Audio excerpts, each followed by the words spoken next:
Many believe that to teach is to serve. All teachers serve in the classroom.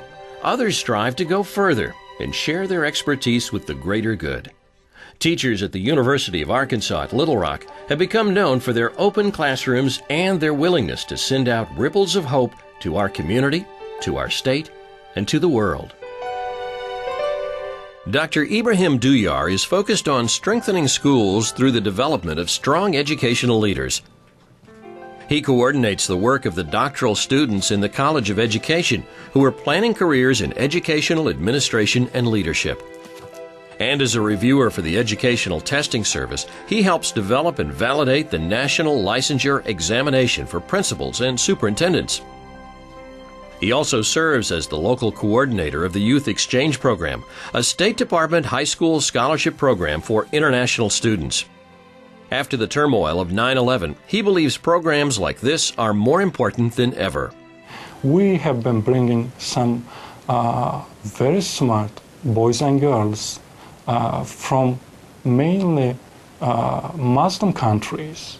And these smart boys and girls, one day, very soon, I have no doubt that they will be the leaders of their country. Dr. Doyaar is a leading expert on charter schools and shares his expertise on this growing movement with educational leaders around the nation and the world. His work with educational leaders from other countries strengthens the offerings here and abroad. Dr. Cameron Iqbal is helping UALR fulfill its mission to respond to community needs by teaching students strong technology skills crucial to the success of Arkansas industries. Through the creation of innovative courses like those taught in this three-dimensional virtual learning center, employers can be assured that UALR students are ready to excel in Arkansas's workforce. A major aspect of our curriculum is the emphasis on the modeling and simulation aspect, and I've been involved with modeling and simulation courses right from the very beginning, and that's something that really makes us stand out from as compared to other traditional engineering programs. Dr. Iqbal consults with an industry advisory committee to ensure the new courses best serve their interests. Since joining the faculty in 2001, he has introduced 14 new undergraduate courses and 13 new graduate courses. His efforts also led to the introduction of 2 new options in electrical and mechanical engineering in the systems engineering program. There is excitement in the air each spring for Dr. Roslyn Knudson. She gets to share her love of Shakespeare with the hundreds of students she brings to the UALR campus for the annual Shakespeare Scene Festival.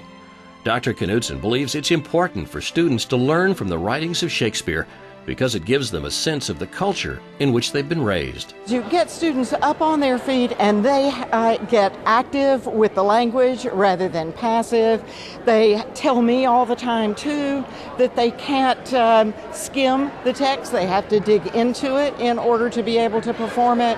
And so their sense of making the text their own is a powerful learning experience. Students tell Dr. Knudson the festival takes away the intimidation and fear that they have about the somewhat difficult material, and they too come to share her love of the Bard.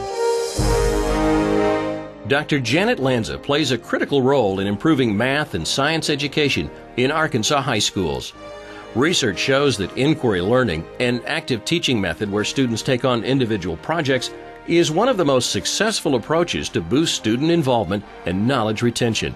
As a director of the Arkansas Strive program, Dr. Lanza places high school teachers in business and industry to participate in their own summer of inquiry learning. They spend 8 weeks at a professional setting where they're doing whatever the other people in the group are doing.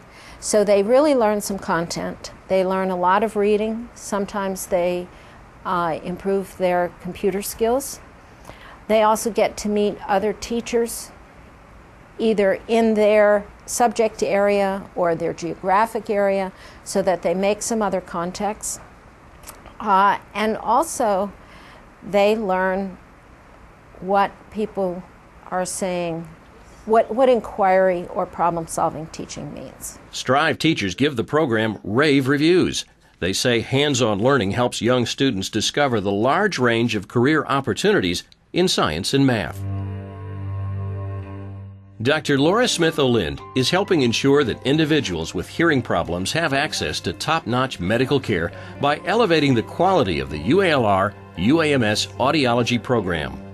She joined the staff in 2001 and was chosen to spearhead the effort to move the master's level program to the clinical doctoral level to maintain national standards. Dr. Smith-Olind's motivation for the project was immense. 40% of the population aged 65 and older have significant hearing loss, and 1 in 3 infants per 1,000 need treatment for significant hearing loss. To see the look on a child's face who has never heard anything when mom says their name for the first time and they turn and look at mom. There's never a dry eye in the room, ever. And giving children access to sound provides them with a way to learn spoken language, and that is, for me, what it's all about. Dr. Smith-Olind was also instrumental in developing the new doctoral program in Communication, Sciences, and Disorders. Through these new programs, UALR and UAMS are positioned to address the silent problems of hearing loss and improve communication for families. Through his unique expertise in the intersection of law and medicine, law professor Robert Steinbach is serving the public on a grand scale by effecting positive change at the national level. His testimony before the United States Senate and the House of Representatives on important issues of public safety regarding advertising practices in the healthcare industry has the potential of impacting patient care. From childhood, service has been a way of life. I've dedicated my life to public service. It is the thing that is the most important driving force in my life. I'm a first-generation American, and my sisters and I are all teachers, and my father was a teacher. And my father instilled in all of us this commitment to serving the public. Professor Steinbach has the distinction of serving as the only non-medical or science expert on the Board of Trustees of the Society of Chest Pain Centers, and helped this international organization write the standards of care for heart attack patients. On the local level, he has shared his expertise with the University of Arkansas School for Medical Sciences to help improve emergency room care. As director of the UALR Institute of Government, Dr. Ashvin V Bakr is deeply committed to the economic development of Central Arkansas. He works tirelessly to improve the region so future generations will be motivated to remain in the natural state. Little Rock is probably one of the nicest cities in terms of offering all aspects of the quality of life you would look for in a reasonable sized city without the problems of a major city. And important part here in that sense is that we want to make sure that people who grow up here also can live here and find opportunities here. And so it is critical that everyone devotes whatever time they can to promote the growth of the state. Dr. V Bakr says the best way to compete in the highly competitive environment of economic development is through regional efforts. He was a key player in the formation of the Metro Little Rock Alliance that united 11 counties to promote regional growth, and he was appointed by the Little Rock mayor to lead the Vision Little Rock Economic Development Team. He also shared his expertise with dozens of other initiatives that make the state's residents proud to call Arkansas home.